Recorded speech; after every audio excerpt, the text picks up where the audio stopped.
আসসালামু আলাইকুম।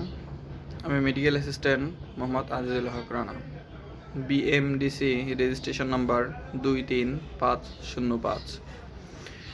আজকে আমি আপনাদের সামনে একটি গুরুত্বপূর্ণ বিষয় নিয়ে হাজির হয়েছি, সেটি হলো সাপে কাটা রোগী। চলুন শুরু করা যাক।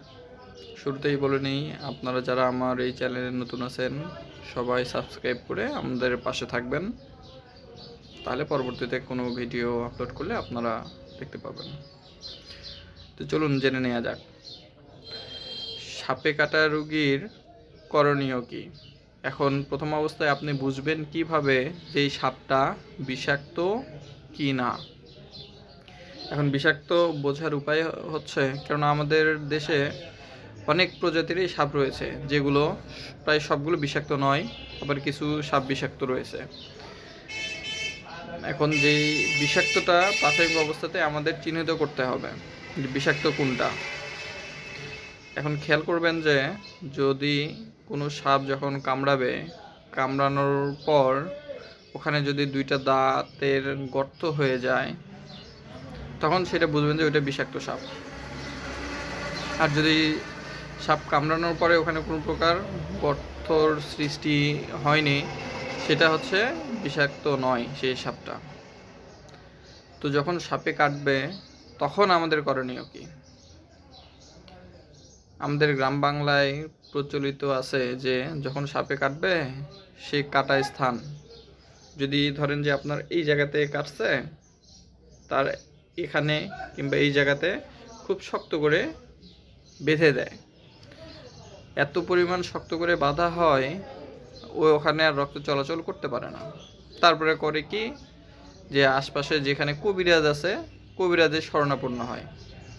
কবিরাজের শরণাপন্ন হওয়ার ফলে দেখা যাচ্ছে যে ওখানে প্রায় 10-15 মিনিট কিংবা 20 মিনিট একটা সময় অতিবাহিত হয়ে যায়।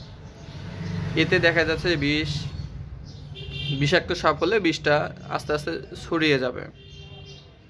আর যেটা বিষাক্ত নয়, সেটা তো ধরেন যে কবিরাজের কাছে গিয়েও কি কিংবা না গিয়েও কি, ওটা কোনো কিছুই হবে না। কেননা অযথা কবিরাজের কাছে গিয়ে ওই সময় অপচয় করা উচিত হবে না, যদি সেটা বিষাক্ত সাপ হয়।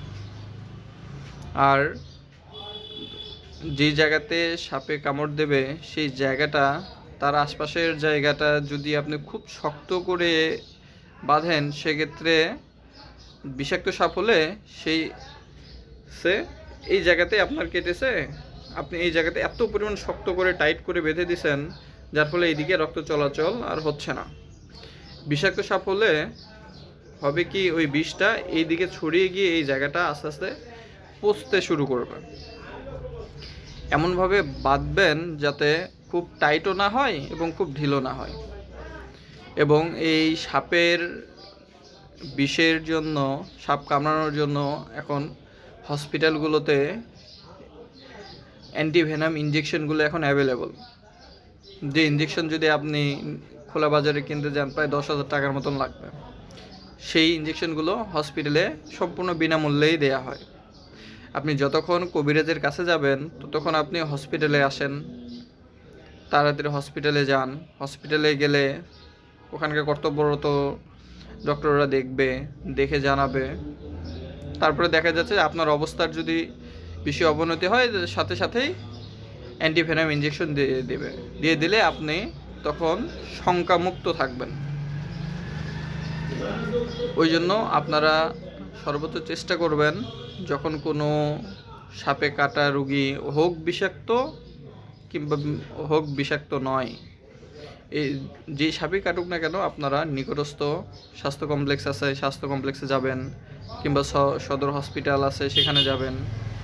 সেখানে গিয়ে ডক্টরের পরামর্শ নেবেন, কবিরাজের পরামর্শ না।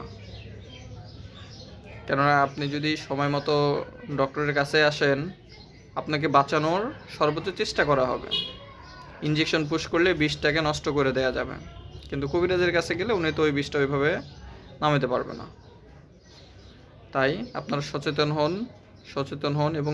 হন, কুসংস্কার থেকে দূরে থাকুন। তো আপনারা ভালো থাকবেন, সুস্থ থাকবেন এবং আমার সাথেই থাকবেন। পরবর্তী ভিডিওর আসা পর্যন্ত আমার সাথে থাকবেন, এ বলে শেষ করছি। আসসালামু আলাইকুম।